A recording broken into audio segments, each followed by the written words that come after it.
Good morning, good afternoon, and good evening from wherever you are joining us from around the world, and welcome to the very first CIPS MENA event in 2022. My name is Dana Rassam, and I'm the Social Media and Events Manager at CIPS MENA. Today, we are hosting a webinar along with Kupa about the 4 stages of procurement maturity. Kupa software is a global technology platform for business spend management. The company is headquartered in San Mateo, California, with offices throughout Europe, Latin America, and Asia Pacific. Kupa helps companies gain visibility into and control over the money and resources spent within their organizations. I would like to introduce our speaker for today's webinar, Michael van Kulin. Michael is a passionate and seasoned procurement individualist with a comprehensive track record of driving value through business transformation at global companies. Michael is currently the Chief Procurement Officer at Kupa Software, where he is responsible for driving best-in-class procurement practices across the company, supporting business development, and being a source of peers looking to elevate and digitally transform procurement. Michael is especially passionate about building teams, driving value, organizational transformation, CSR, and diversity and inclusion. If you have any questions during the session, please type them in the Q&A section below. We will allocate some time at the end of the session to answer all of your questions. And now, without further ado, I'd like to hand over to Michael. Michael, over to you. Thank you, and good morning, good afternoon, good evening. Lovely introduction. Thank you, Dana. A pleasure to be here. We love talking about procurement, the supply chain, and best practices and sharing. It's an absolute pleasure to be here. I hope I sound awake. It is 6 a.m. for me here in beautiful British Columbia. Let me try to share my slides, which is right here. And let's dig in. So as Dana said, if you have any questions, please put them into the Q&A. Welcome it during or at the back end of it. But here today to talk about the power of procurement maturity and how do you go through a set stage of maturity levels as you think about how your company today spends money and how you do that and how you extract more value. And that's really the topic of today. The first thing I wanted to do, just very quickly, prescribe a little bit around who Kupa is and what we do. As Dana said, we are the leader in business spend management. So the way to think about our solution and our platform is you've got the user in the center. That user is looking to buy things to execute their strategic objectives. So you typically do that through a requisition to a PO process. Ultimately, of course, there's an invoice that comes against that purchase order. That invoice needs to be paid. People incur expenses. We've built analytics around that. And then what we've built around that to extract more value is we've created a lot of power applications such as contract management, treasury, supplier risk, inventory, supply chain design, contingent labor, and strategic sourcing to really extract more value. It is one single line of code, natively integrated platform that we've built, and we've been doing this for a little while now, for well over a decade. And we have more than 2,000 customers. We've got 7 million suppliers transacting on the Kupa supplier network, which I always want to make the caveat that is free of charge. There is no supplier network fees. We've got $3 trillion worth of spend under management, and that number is growing very, very rapidly. And we do this in well over 100 countries now. And the beauty of our platform is that it is built on the same single line of code. So every single customer is on the same platform. As a result of that, we are able to extract value out of that anonymized spend data and really spoon that back to our customers and turn it into a very prescriptive platform that will constantly, and we'll talk about business spend management, KPIs, and best practices, but the platform will constantly prescribe to all of our customers where you have opportunity to drive more value. And you'll hear me talk about value a lot, and that's really how we think about business spend management.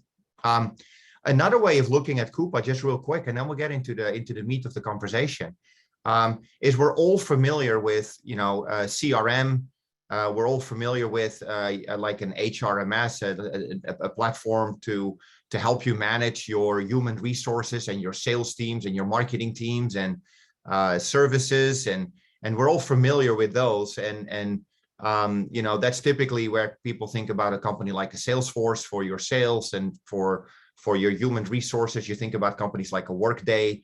When you think about spend management, there are a lot of different processes that are involved when you think about spend management, right? It's things like procure to pay, request, supplier risk, supplier management, your contract, your sourcing events, your supplier information, and all of that. And we'd like to think of that as Kupa. And all of these are integrated into your ERP, whether that's SAP, whether that's Oracle or something else that you use, it doesn't really matter. We integrate with every single ERP under the sun. But that's another way to think about Kupa and what we provide and what we've been doing for well over a decade. So with that, really want to get into the meat. And again, just to remind you, if you have any questions, throw them in the Q&A, and Dana is going to try to weave them into the conversation. I really want to turn this into as an interactive session as possible. And so really welcome any kind of questions. When we think about procurement maturity, I think the first thing I always say is it's not a sprint, right? So maturing your procurement process is not something that you do in 6 months and then it's done. And I've had the pleasure of transforming procurement several times in my career. At companies like VF Corp and then most recently before Kupa at Lululemon. And it's a journey. It's a journey, and there are some set characteristics. And I really want to try to walk you through what those steps are. The first level of procurement maturity is what I would consider to be tactical and operational. And what does that mean? Because a lot of people will say, well, Michael, we already do procurement in our company because we already have goods and services coming in. Those goods and services are being paid for. We receive an invoice. You might put that invoice against the purchase order. We already have a certain level of maturity. And I say, yeah, that's great. But that is still very tactical and operational in nature, right? It's ordering and invoicing, processing, very basic strategic sourcing. You may or may not even have a procurement team. You may or may not have a procurement policy that says if the spend exceeds a certain amount and if it's a certain category or commodity, now you have to go through a certain process. It is highly tactical. And the value, as you see on the left-hand side, is very limited because all you're doing is really making sure that the business gets what they need, but there's no rhyme or reason why that supplier is in your ecosystem. When is the last time you negotiated with that supplier? What is competitiveness in the market? What does risk look like? Maybe ESG is important, or diversity, inclusion. So it's just highly tactical and transactional in nature. As you then go think about, okay, well, let me get into this maturity curve, and it always goes through the lens of people, process, and technology, and we'll talk about that. The second level of procurement maturity is sourcing mastery, or a sourcing factory, as we call it. And what that means is that the first thing you want to start thinking about is spend analytics. And in a highly immature procurement organization, the biggest challenge that you typically have is you don't really know where your money goes. You don't know 80% of the spend is typically with 20% of the suppliers. Very typical when you do spend analytics is still rear view mirror, right? You look back and say, what spend did I incur? You can't influence the past, right? But it gives you an idea of where should you focus, which areas of your business require attention, and where can you start extracting more value. So the first thing you really want to do is know your checkbook. That's what, to me, spend analytics is do I know my checkbook? And that's the first level as you start to think about, because once you know your checkbook, you can start to think about, now I need to start competitively negotiating and run strategic sourcing events. And I'll walk you through a 7-step strategic sourcing process on how to do that. But strategic sourcing is really where procurement start to drive a lot of value, right? We go into the market, we bring our internal community together with our external community together.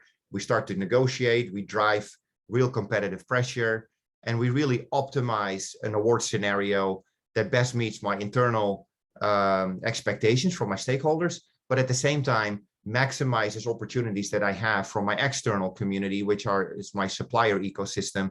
And you really start to extract more value out of that relationship through the power of competitiveness and through the power of RFP.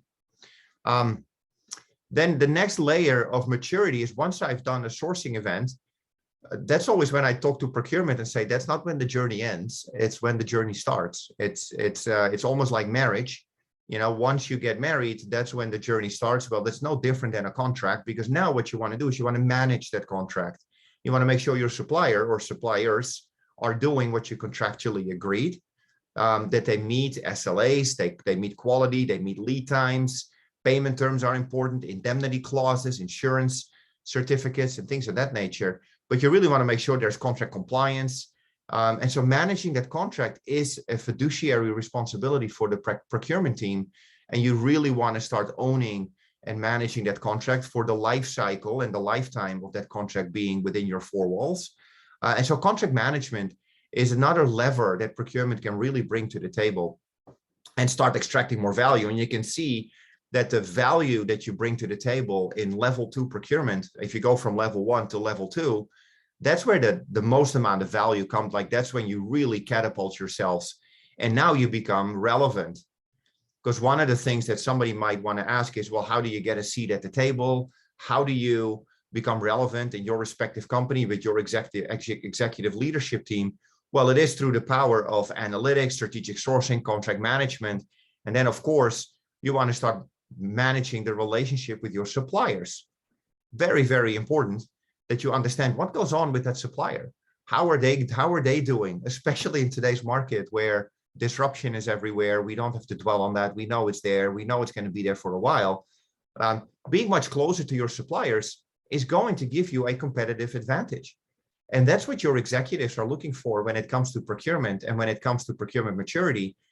They will listen and they will understand procurement matters if you are able to do all these things that I just described, because now you become a competitive advantage, right? You know more about suppliers, you know more about the ecosystem, you know more about risk.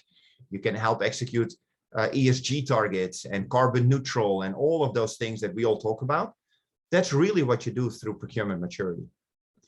Then the next thing that you want to do once you've have built those great relationships, both internally with your stakeholders and with your suppliers, the next thing you really want to start to think about is, okay, category strategies. What are cost drivers in my ecosystem that I need to be aware of? What happens if the oil price goes to 120 bucks?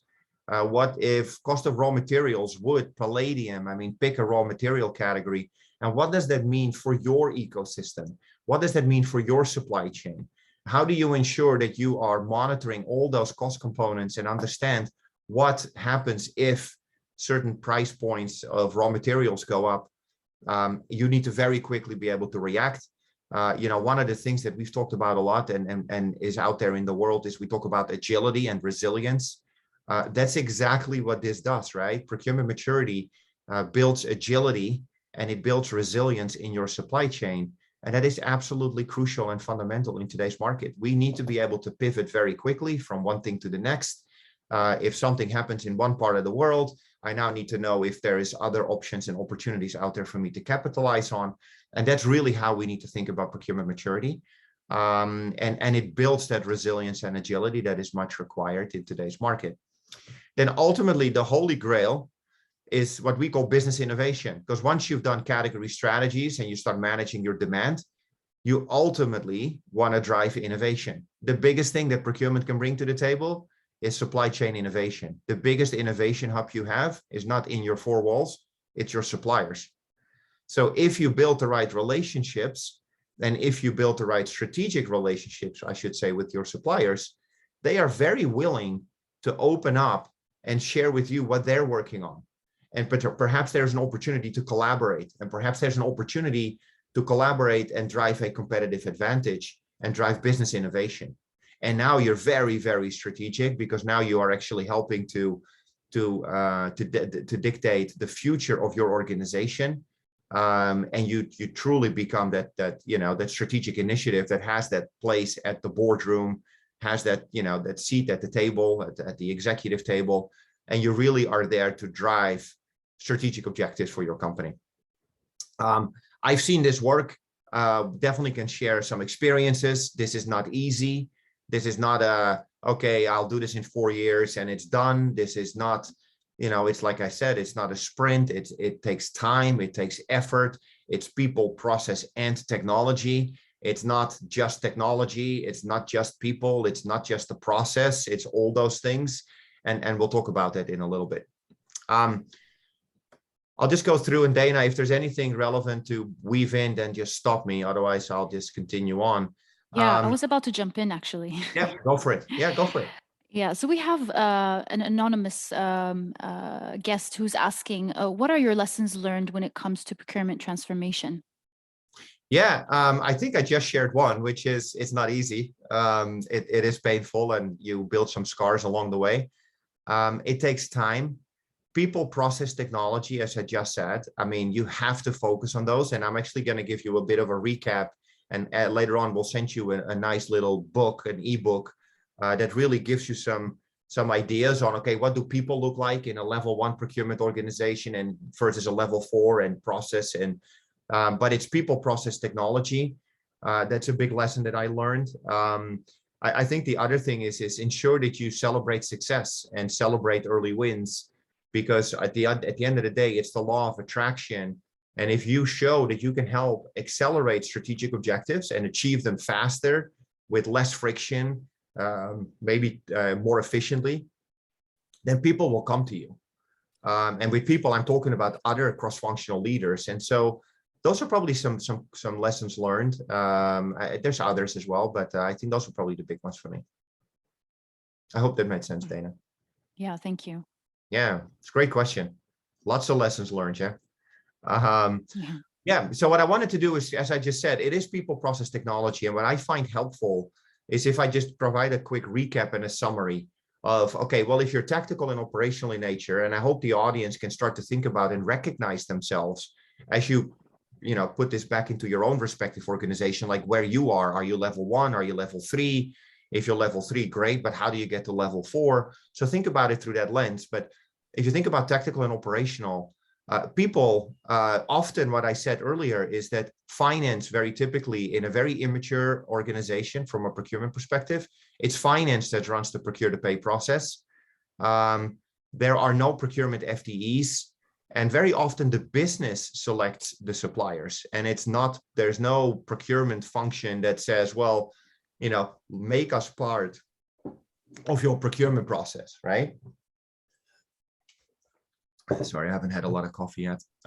So that's really the people side. On the process side, it's very tactical. So there is a 2 to 3-way match process in place, but there's no competitive process, and there is no platform. You don't have a solution. So you have very poor spend visibility because you just don't have it. You don't have a solution that allows you very easily and quickly to tell me where the spend is, how can I influence it. It's very rear view mirror, and it's very tactical and very reactionary is what I should say.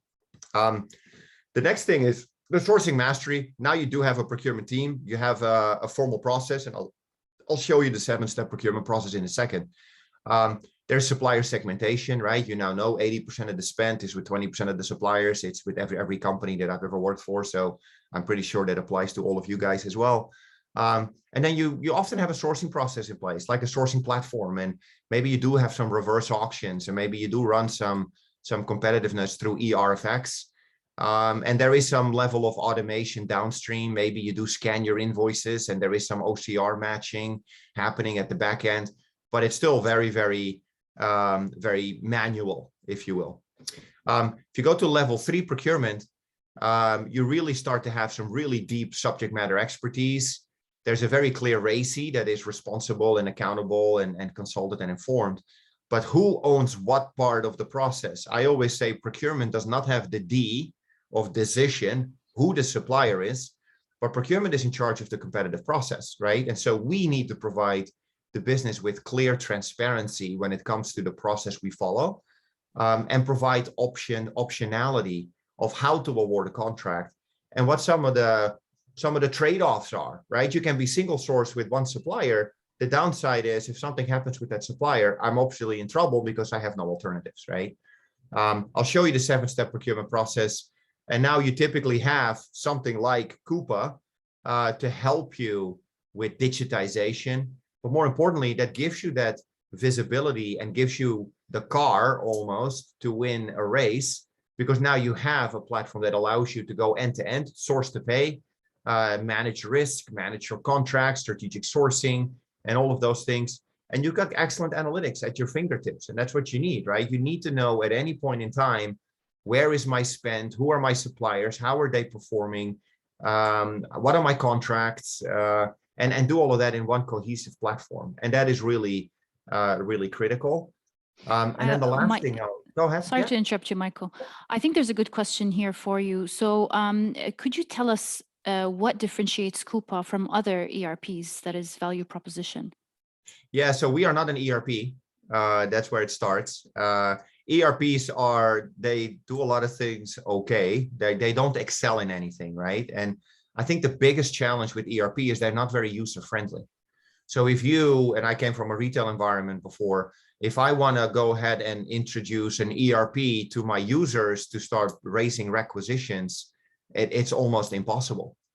And so what we've done is we've created a platform centered around the user that we would like to refer to as, the Amazon for business, where it's very easy for people to enter.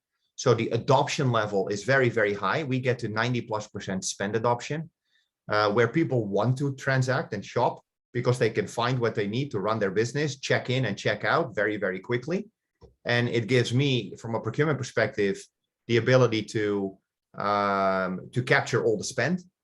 So adoption level is much higher than in an ERP. In an ERP, you get to maybe 20, 30%, and that's about it. So we get to like 90+% spend adoption. I think that's the biggest one, but we're not an ERP. I do want to make sure that we're not an ERP. We're not an enterprise resource planning platform. We are a business spend management engine, right? And it's centered around the user. I think it's a fundamental difference. I hope that makes sense. Yeah, thanks for that. Yeah. I'll ask you another question. Go for it. What is the time it takes for reaching stage 2 or 4 for a mid-sized company? Yeah, I'd almost say every procurement stage takes about a year. I've done this for Fortune 300. It roughly takes a year. Every maturity stage takes you roughly 1 year, approximately. You can go a little bit faster. It depends on how much buy-in you have from your stakeholders and your executive team. But it roughly, to get from level 1 to level 4, will take you between 3 and 4 years. So it's certainly not a 6-month sprint. Okay. Yeah. Okay, I'll ask you one more before you move on. Go for it. How do you identify and maximize savings in a category level? I think the starting point is what I was trying to describe is analytics. I think it's the easiest thing to do is to run analytics, right? So you know your spend. And the easiest savings that I've ever been able to achieve is just by knowing where the spend is and start to aggregate spend where you can, run a real competitive process, and start to very transparently award a contract. To me, the biggest savings that I've ever achieved are the ones that through an analytics process, we identified we had 20 different suppliers that were all basically doing the same thing. And now I had that ability to run a real competitive process, aggregate some of that spend, still think about risk in your supply chain and not just go single source. But that was for me was probably the easiest way to save money. It's just purely by analytics. And I have tons of examples. Shopping bags is one where, at VF, we had, 20 plus different brands and they all had their own supplier for shopping bags. And we aggregated that and we ran a competitive process and we took out 30%.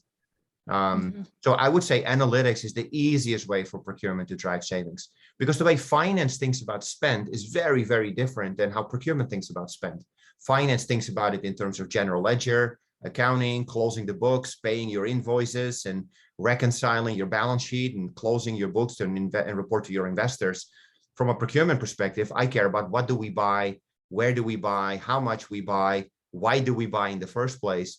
Those are not typically things that finance asks for, right? So running commodity entry level analytics is, to me, is the foundation for any procurement team. Mm-hmm. Does that make sense, Dana? Yeah, thank you for that. Yeah, great questions. Keep them coming. Yeah. Then, yeah, the last thing I wanted to say is like on business innovation. Now you have that executive presence, right? You have been able to articulate to the organization how important procurement is and why we are such an important function. I legitimately believe that procurement is the coolest profession out there. I believe that we are, we really are driving that our companies forward. Diversity in procurement is critical in that area. So really making sure you got the right team and the right structure. You're part of QBRs. If you think about from a process standpoint, you are part of 3 to 5 year strategic planning cycles with your stakeholders.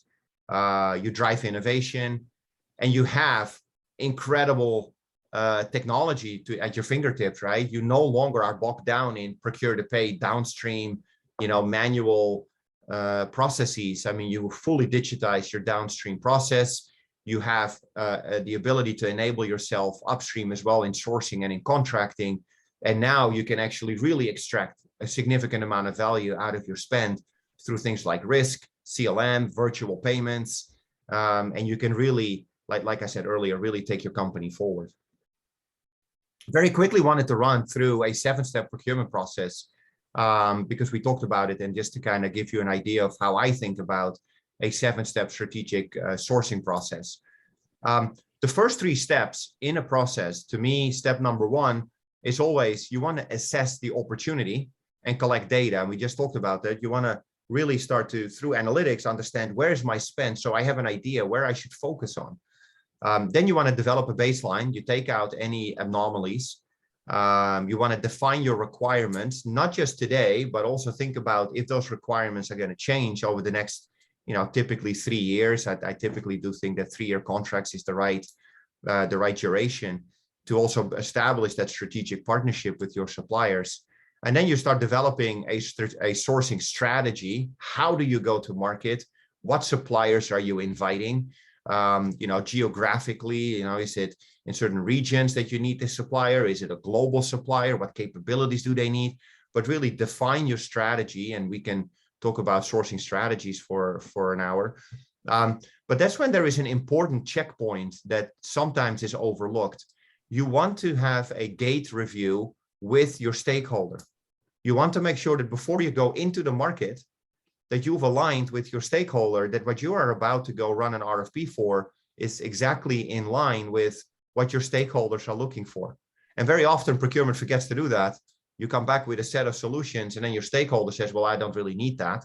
And now you're back to the drawing board. So I highly encourage you, validate stage 1, like after the first 3 steps with your stakeholder, that you've got the right spend, the right requirements, the right lead time, the right geographical areas, and really making sure that you've done that, because now you can go ahead and execute the sourcing event, and you can start negotiating, and you run your negotiation scripts, and you'll shortlist some suppliers, and maybe you do some demos, or maybe you'll get samples, or and we've done all of that stuff.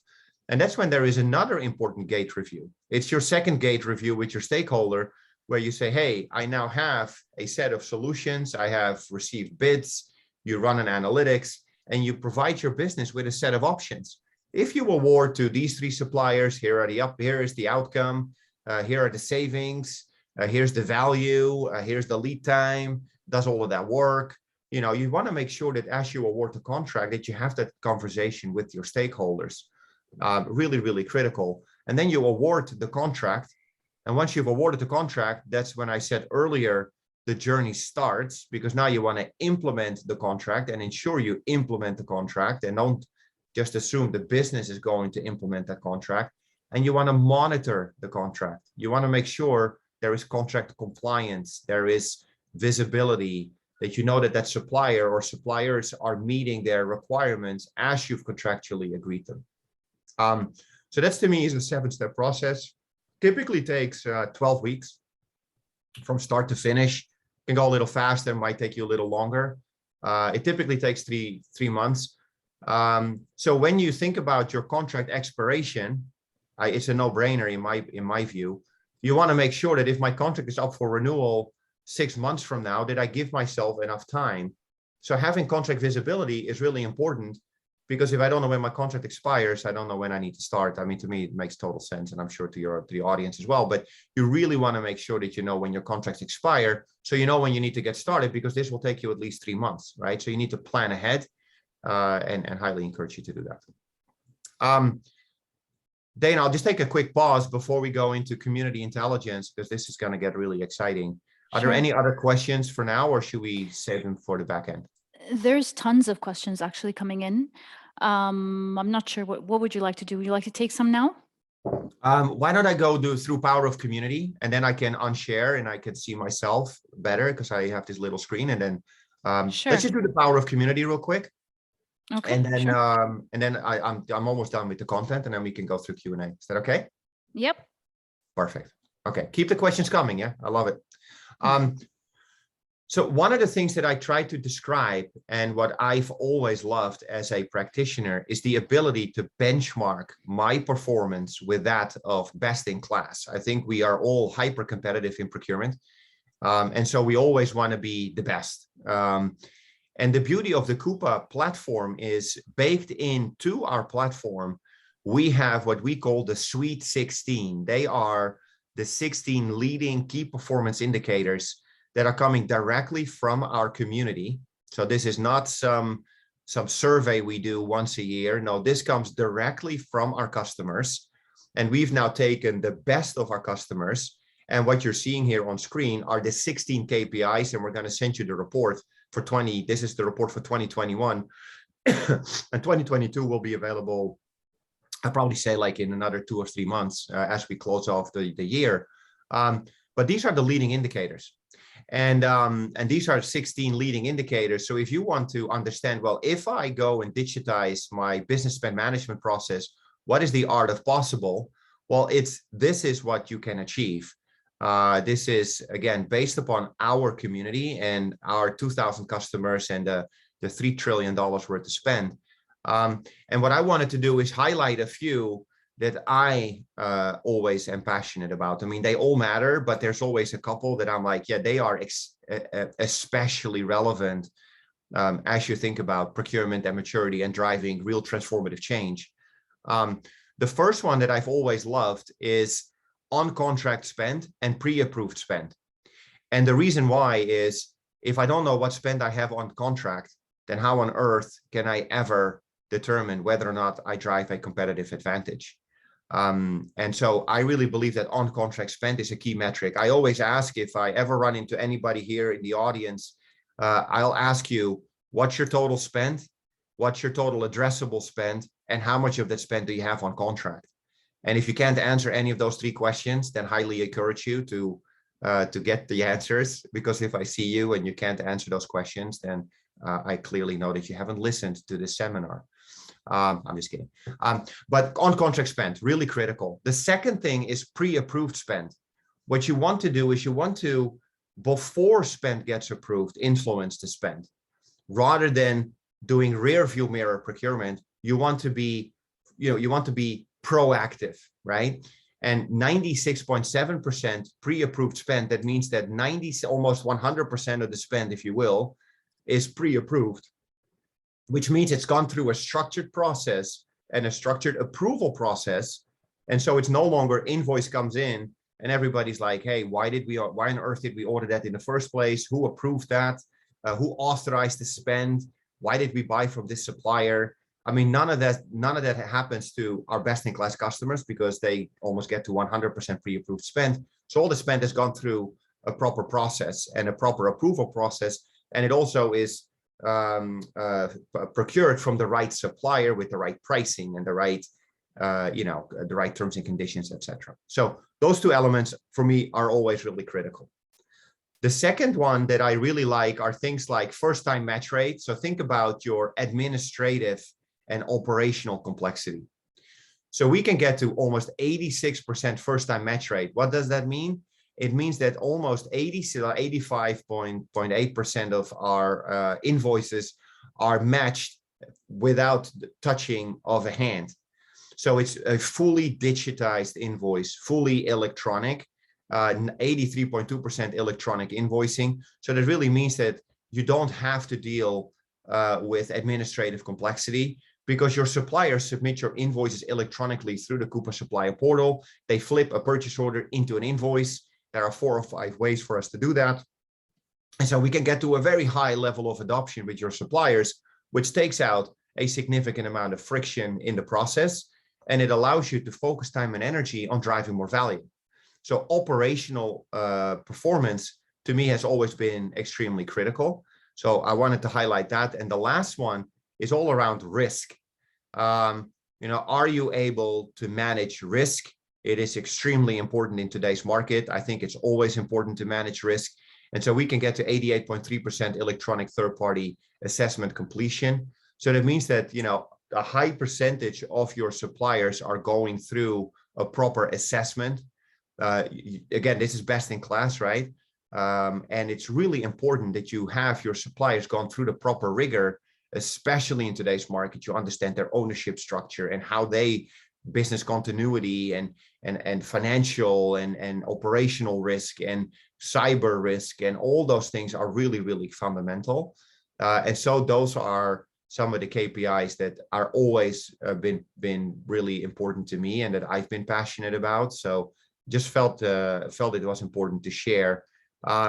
We are going to be sharing the benchmark report and the 4 stages of procurement maturity. They are on our website, but we'll share those documents with you all. And we always want to, encourage you, and then we'll get into Q&A, encourage questions. I mean, if you have any, questions that you wanted to ask, look us up, drop us an email, look me up on LinkedIn. Of course, we've got Shehab here, our manager or managing director, and Deja, that are also more than happy. They're in your region. They can answer any questions you have on Kupa or procurement maturity. Always happy to dig into the conversation. And then with that, I'll just stop sharing. And let's get some more questions going, Dana. We still have 20 minutes, so I think I did a pretty good job with time. Yeah. Thank you so much, Michael. Yeah. We actually have tons of questions, so hopefully we'll be able to answer them all in 20 minutes. If not, we can collect these questions and have them emailed to everyone. So don't worry if your question is not answered today. Okay, I'll start off by asking, how do I assess my procurement maturity? How do I identify where we are, where we should be? Any benchmarks? Yeah, the procurement maturity book that we're going to be sharing with you will have quite a lot of detail on how to identify where you are. You might have mature people in your team, right? So in other words, you may have a pretty good procurement process, a 7-step procurement process, but you don't have the right digitization tools. You don't have a good platform that gives you the ability to proactively influence spend. So you might be level 3 when it comes to people, but you might be level 1 when it comes to technology.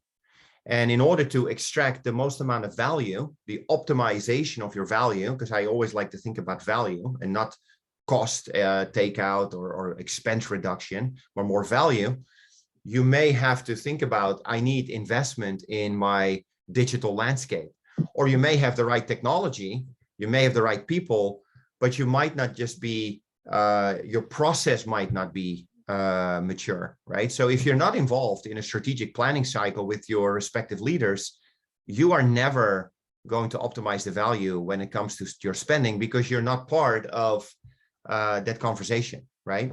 So you really need to start to think about all of those things in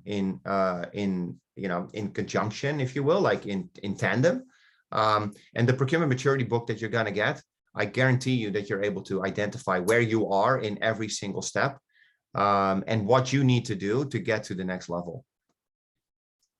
Great question. I hope that answered it a little bit. All right, great. I think a lot of people are asking if we can share this PowerPoint presentation at the end. So just to let everyone know, we have a CIPS MENA YouTube channel, and all the recordings go onto that channel. So you'll be able to see the presentation, and recording will be available there. Yeah. Okay, moving on.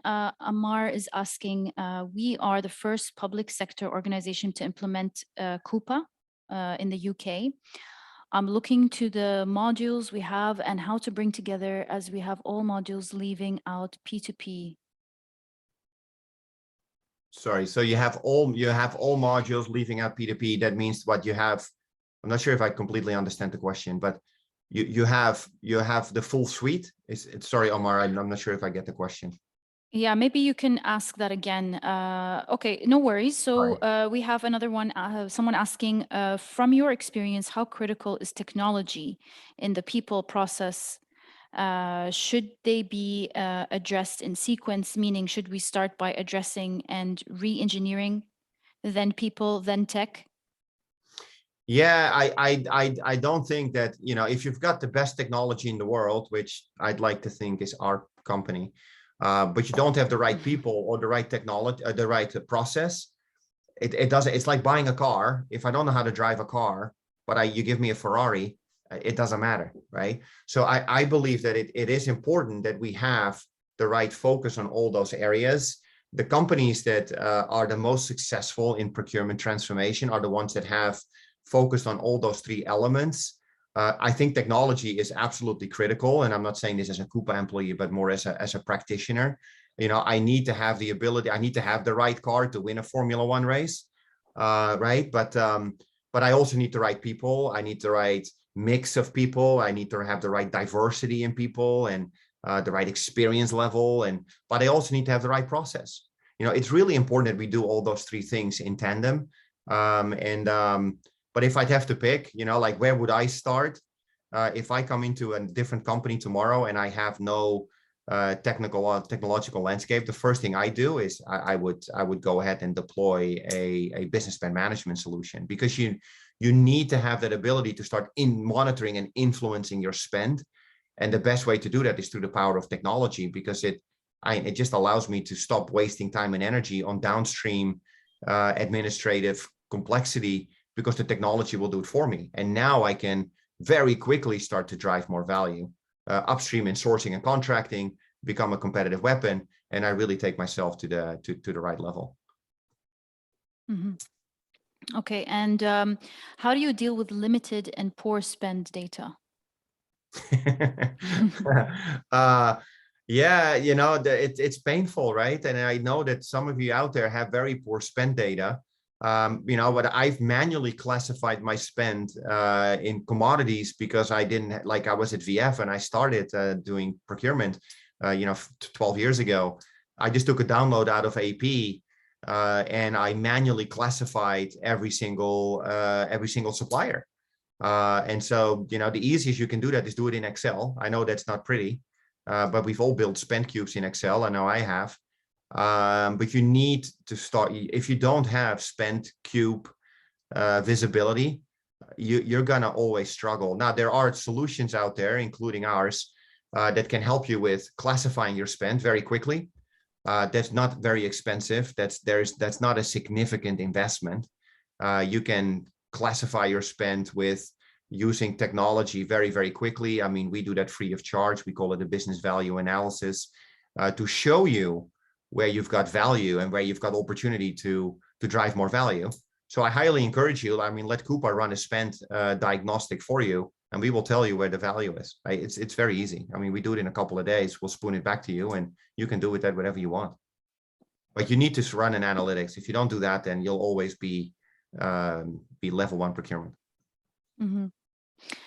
One good question for Kupa specifically. So can Kupa do both direct and indirect materials procurement? Will it complement ERP, especially when doing a project procurement? Yeah, it depends on how you have it structured. I mean, we manage spend, so whether that's direct or indirect, it doesn't matter. What matters is how have you structured it today? Like ERPs are typically built for direct materials, right? I mean, if you look at SAP, I mean, they do direct spend pretty well. When it comes to indirect, it's typically very painful. At least it has been in my experience. And so it depends on how you have it organized. Sometimes what we do is we ingest a purchase order on the direct side and take that into Kupa and finish the transaction in Kupa. We can do that. It just depends. It's not a blanket answer. But it's not like we don't discriminate spend. It's not like we can only do indirect. I know that, some people might say that about Kupa, but that is fundamentally not true. So it just depends on how you have it structured today. And if we can extract more value for you than how you've done it today, then we can absolutely do that. So that's a very generic answer. We would need to understand a little bit more about your business process before we can say specifically whether or not we can help you with your direct side of the house. Mm-hmm. Thank you, Michael. And how do you come up with the best categories for an organization, for organization requirements, and what level? Yeah, if the question is where do you start, which categories are the easiest, I always say, start with areas and categories in your company that are not very sensitive. So I would say, if you start to think about procurement maturity and which areas of spend do you want to attack the first, if maybe that is the question, then I'd say, IT, logistics, is a good one. Office supplies is a no-brainer, of course. Anything that's commodity based, I mean, is always represents a lot of opportunity. Marketing is always a bit sensitive, so I wouldn't necessarily start with marketing or HR or legal. They are mostly in a wave 2. So I've done procurement transformation in waves, where wave 1 was logistics, IT, facilities, those types of spend categories, and then a wave 2 was marketing and HR, and you start to go after those spend buckets, and then a wave 3, maybe you go after legal and accounting and so maybe some other areas. But that's how I'd like to think about procurement maturity: is don't go after all of your spend at the same time, but really break them down in waves and focus on the ones that are the least sensitive first, drive a ton of value, and then it becomes the law of attraction. Mm-hmm. Like everybody then wants to work with procurement. Yeah. And Imranullah is asking if Kupa is cloud-based, is a cloud-based function, or can it be integrated offline? No, we're 100% cloud. Now we integrate with any ERP, whether that's on-prem or not, it doesn't matter, right? I mean, we can integrate with any ERP, whether that's S/4HANA or it's EBS or it's an Oracle, whatever, it doesn't really matter. But Kupa itself is cloud only. We don't have any on-prem. We are cloud, 100% cloud. And we've always been cloud. I mean, that's how we started. I mean, it's a massive advantage because if you think about it, the speed of innovation that Kupa can do, I mean, we have 3 new releases every year. Nobody can do that in our space, right? 3 new releases a year. Every release will have 200 or so new features and functionality. And most of those new features come actually from our customers. I think if there's one thing that I don't want to do Kupa sales pitch per se. I mean, that's for Shehab and Disha to do, but we do have the ability to innovate at a rate that nobody else can because we're 100% cloud. Every customer is on the same instance of Kupa, if you will, right? I mean, we are single line of code. We're multi-tenant, right? So it's not like we will restrict you or limit you, but the level of innovation that we can drive as a result of that is significant, right? 3 new releases, couple hundred new features every release, and those are voted by our customers. And it's really a platform built on best practice. And that's what you want, right? You want best practice. Yep. Great question. Yeah, we have another great question coming in from Mashoud. He's asking, is Kupa able to help with cleaning data for products and suppliers? Sort of like help streamline these information to reduce the variance of similar product purchase and excess number of similar suppliers in your books? Yeah, absolutely. Yeah, I mean, that's pretty basic. So the short answer is yes. Okay, great. Yeah. And what is an average acceptable turnaround time for PR to PO process? That's a great question. I actually forgot to talk about that. So if you look at your BSM KPI, so if you think about a rec to PO, best in class is 4.2 business hours. Best in class. So that means that from the point somebody raises a requisition to the point that it turns into a purchase order, so the rec has gone through an approval process and now it's a PO that goes to your supplier, which we do electronically through the Kupa supplier portal, which again is free of charge, unlike some of our competitors. But it's 4.2 business hours. And the reason why that's so important is if you can do it at that speed, then the business has no reason to not come through the procurement process, right? If it's going to take you 4 days, then trust me, the business is going to not be happy, and they will find a different way to get whatever it is that they need. So it's 4.2 business hours. That's a great question. Mm-hmm. Yeah. And how much time or effort would you put into monitoring or managing a contract? Do you feel like it is always worthwhile spending effort and time to work with a supplier which isn't performing? Yeah, I think yes, you definitely, especially with your strategic suppliers, you want to manage the contract, you want to manage the relationship with your supplier, you want to know what goes on with that supplier, how are they performing financially, operationally, what risks do they have in their supply chain? You know, if you think about level 2, level 3 supply chain, you know, what do they know about their suppliers and their suppliers? And so I think that is absolutely critical. And you definitely want to manage those contracts with your suppliers from start to finish, as they are part of your ecosystem. And I think that that's a fiduciary responsibility of procurement on it 100%. And so how much time do I spend on managing contracts? I don't really know if I can give you a stat, but I definitely spend time on managing contracts with my suppliers every week, for sure. Yeah. And Madhan is asking, what are the few challenges that have accelerated for procurement professionals, such as shortages, inflation, higher prices, speed and flexibility as after effects of the pandemic? Yeah, I think that one of the things that we need to realize is that, you know, change is constant. You know, it's not just been the pandemic. Yeah, I mean, I think a lot of people look at COVID and say, oh yeah, you know, it's all pandemic related, but we've had so many other things happen to us over the past 18 months. We've had the Suez Canal, which of course is very close to home.